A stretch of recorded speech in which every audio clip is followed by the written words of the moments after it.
जय हिंद दोस्तों, हम धीरज सर आइए आपको फिर ले चलते हैं कुछ विश्व के प्रमुख अंतर्राष्ट्रीय सीमाओं के साथ। जैसे पहला है क्या कि डूरंड रेखा के बारे में देखेंगे कि डूरंड रेखा अफ़गानिस्तान और पाकिस्तान की सीमा पर 2640 किलोमीटर लंबी रेखा को हम क्या कहते हैं, डूरंड रेखा कहते हैं। यह रेखा सन 1893 में ब्रिटिश इंडिया और अफ़गानिस्तान प्रतिनिधियों के बीच हुई एक सहमति का नतीजा है। इस रेखा का नाम ब्रिटिश इंडिया के तत्कालिक विदेश मंत्री सर मार्टिन डूरंड के नाम पर इस रेखा का नाम अब डूरंड रेखा रखा गया।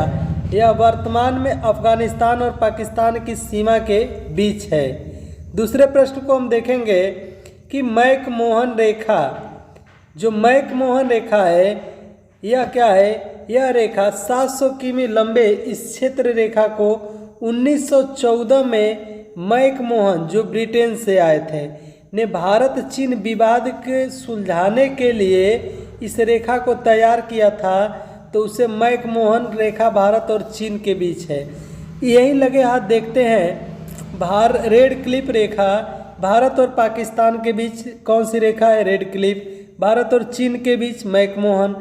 जो भारत और पाकिस्तान के बीच जो रेड क्लिफ रेखा है इसकी सीमा 3310 किमी लंबा है। यह 15 अगस्त 1947 में सर रेड क्लिफ ने इस सीमा रेखा का क्या किया था, निर्धारण किया था। फिर हम देखेंगे अगला हिंडनबर्ग रेखा। यह रेखा जर्मनी और पोलैंड के मध्य स्थित है। प्रथम विश्व युद्ध यानी 1914 से 18 जो प्रथम विश्व युद्ध हुआ था उसी के समय जर्मनी की सेना ने इस रेखा से लौटी थी। हिंडनबर्ग रेखा जर्मनी और पोलैंड के बीच है। मैनरहीन रेखा रूस और फिनलैंड के बीच कौन सी रेखा है, तो मैनरहीन रेखा। मैगीनाट रेखा क्या है, जो मैगीनाट रेखा फ्रांस द्वारा खींची गई जर्मनी और फ्रांस के बीच की सीमा रेखा है। यह रेखा कंक्रीट, लोहा इत्यादि से मिलकर बनी है। इसका निर्माण 1929 से 1938 के बीच हुआ था। फ्रांस और जर्मनी के बीच मैगीनाट रेखा खींचा गया है। फिर हम देखेंगे 17वीं समांतर रेखा। जो 17वीं समांतर रेखा है उत्तरी वियतनाम और दक्षिणी वियतनाम के बीच स्थित है। वियतनाम के एकीकरण से पहले यह देश दो भागों में बांटती थी। अब यह रेखा नहीं है क्योंकि वियतनाम अब संयुक्त हो चुका है, दोनों एक हो गया है। फिर हम देखें 20वां समांतर रेखा किसके बीच है, लीबिया और सूडान के बीच स्थित है। यह 20वें उत्तरी अक्षांश पर स्थित है। इसका उपयोग सूडान और लीबिया के बीच सीमा के रूप में किया जाता है। फिर हम देखेंगे अगला है 22वां समांतर रेखा जो मिस्र और सूडान के बीच है। यह भूमध्य रेखा के उत्तर में 22वां सूडान मिस्र सीमा का एक बड़ा हिस्सा है। फिर देखें 24वीं समांतर रेखा। जो 24वीं समांतर रेखा है यह भारत तथा पाकिस्तान के बीच जो कच्छ के पास स्थित है। पर कच्छ का मतलब गुजरात। पाकिस्तान के अनुसार यह रेखा भारत पाकिस्तान के बीच सीमा का निर्धारण करती है, लेकिन भारत इस रेखा को स्वीकार नहीं करता है। ये प्रमुख बात है। पाकिस्तान तो उसको रेखा मानता है लेकिन भारत उस रेखा को स्वीकार नहीं करता है।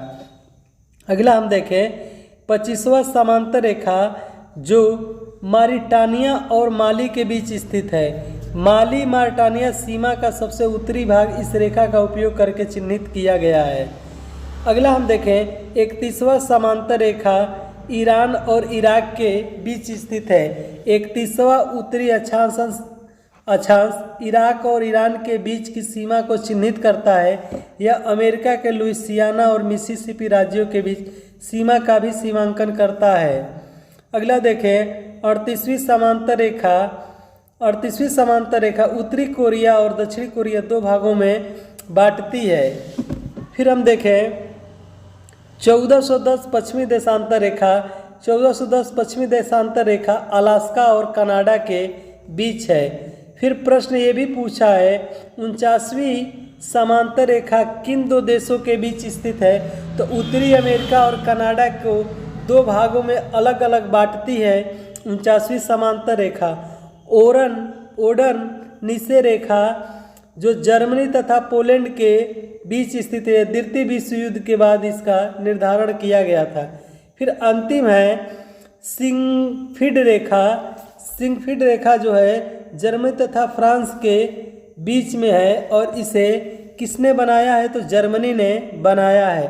फिर मिलते हैं अगले नेक्स्ट वीडियो में, तब तक के लिए जय हिंद साथियों।